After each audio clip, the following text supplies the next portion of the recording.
নমস্কার বন্ধুরা, আমি পিয়া। আজ আমি রান্না করেছিলাম চাল কুমড়ো, মুগ ডাল দিয়ে চাল কুমড়ো আর ট্যাংরা মাছের ঝাল। মুগ ডাল দিয়ে চাল কুমড়ো রান্না করার জন্য আমি কড়াইয়ে তেল দিয়ে জিরে, শুকনো লঙ্কা, তেজপাতা ফোড়ন দিয়ে, ফোড়নটা ভালো করে ভাজা হয়ে আসলে তার মধ্যে মুগ ডাল দিয়ে একটু ভেজে নিয়ে চাল কুমড়োটা দিয়ে নিয়েছিলাম।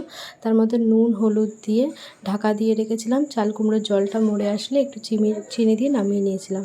তারপর ট্যাংরা মাছের ঝাল রান্না করার জন্য মাছগুলো ভেজে নিয়ে কড়াইয়ে কালো জিরে ফোড়ন দিয়ে পেঁয়াজটা দিয়ে দিয়েছিলাম আর একটা মশলা বানিয়ে রেখেছিলাম। সেটা হলো আদা, রসুন, কাঁচা লঙ্কা, টমেটো বাটা। তারপর নুন হলুদ দিয়ে পেঁয়াজটা ভালো করে ভেজে নিয়ে মশলাটা দিয়ে দিয়েছিলাম। মশলাটা ভালো করে কষাতে হবে, একটু মিষ্টিও দিতে হবে যাতে তরকারির রঙটা ভালো আসে।